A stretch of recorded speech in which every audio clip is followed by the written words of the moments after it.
City news కి స్వాగతం. ఇల్లందు వ్యవసాయ మార్కెట్ పరిధిలో మొక్కజొన్న కొనుగోలు కేంద్రాలలో వర్షాలతో మొక్కజొన్న తడిసి నష్టపోయిన రైతులను ఆదుకోవాలని మార్క్ఫైడ్ అధికారులను సహకార సంఘం డీసీఓను ఇప్పటికే కోరామని పీఏసీఎస్ చైర్మన్ మెట్టల కృష్ణ తెలిపారు. ఇల్లందు పీఏసీఎస్ కార్యాలయంలో ఏర్పాటు చేసిన సమావేశంలో చైర్మన్ తో పాటు కమిటీ సభ్యులు పాల్గొని మాట్లాడారు.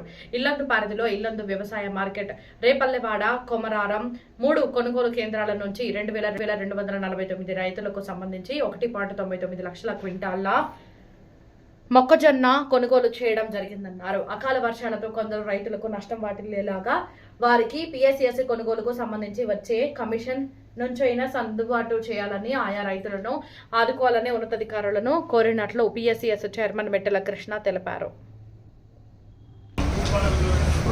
మొక్కజొన్న అధికంగా పండి మరి దిగుబడులు బాగా రావటం జరిగినవి. మరి కొనుగోలు స్టార్ట్ అయినాక మొక్కజొన్నను అందరూ రైతులు ఒకేసారి మరి 3 సెంటర్లలోకి తీసుకొచ్చారు.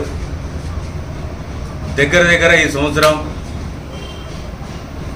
2 లక్షల క్వింటాలు మన ఇల్లందు పీఎస్సీఎస్ ద్వారా కొనుగోలు చేయటం జరిగింది. మరి అందులో ప్రతి ఒక్క రైతు కూడా వచ్చి ఆన్లైన్ చేయించుకొని మరి ఎవరి టిక్కీలు వాళ్ళ పేరు మీద వేసుకొని పోవడం జరిగింది.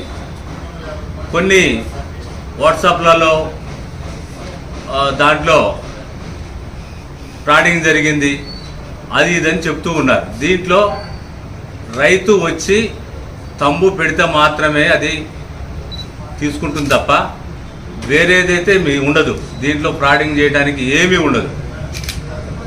ప్రతి ఒక్క రైతు స్వచ్ఛందంగా వచ్చి వారు జొన్నలు వేసుకొని వారి పేరు మీద మరి వాళ్ళ ప్రతి ఒక్క అకౌంట్లో మరి డబ్బులు పడుతున్న విషయం మీ అందరికీ తెలిసిందే. కాకపోతే లారీలు సరిగా అందుబాటులో లేనందున మరి వర్షం వచ్చి ఇల్లందు మార్కెట్ యార్డ్లో మొక్కజొన్నలు తడవటం జరిగింది. తడిసి దాంట్లో ఖరాబ్ కావటం కూడా జరిగింది. మరి అందులో రైతులు కాంటా పెట్టుకొని మరి లాట్లు వేసుకొని వెళ్ళారు. మరి ఆ లాట్లు అడుగున తడవటం వల్ల అడుగు బస్తాలన్నీ ఖరాబ్ అయి మరి కొంతమంది రైతులకి కొన్ని డబ్బులు షార్టేజ్ పడ్డాయని చెప్పి చెప్తూ ఉన్నారు. ఈ షార్టేజ్ విషయం కూడా మార్క్ఫెడ్కి, డీసీఓ ఆఫీస్కి లెటర్లు పెట్టాము. మరి వారికి న్యాయం చేయాలని చెప్పి మేము కోరాము. అది పరిశీలనలో ఉంది. ఒకవేళ వారి ద్వారా కూడా రాకపోతే మా సొసైటీకి వచ్చేటువంటి కమిషన్లో కూడా మరి కమిషన్లైనా వారికి న్యాయం చేస్తామని చెప్పి మా డీసీఓ గారికి కూడా చెప్పడం జరిగింది. ఎందుకంటే రైతుకి ఇటువంటి పరిస్థితుల్లో కూడా అన్యాయం జరగకుండా చూస్తామని చెప్పి నా యొక్క మనవి. 967 మంది రైతులు బ్యాగులు వచ్చేసి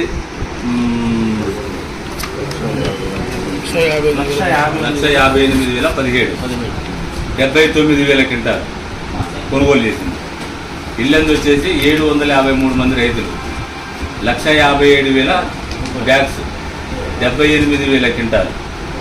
చాలా సంవత్సరం వచ్చేసి 529 రైతులు 884,000 చిల్లర గన్ని బ్యాగ్స్ 42,000 క్వింటాలు.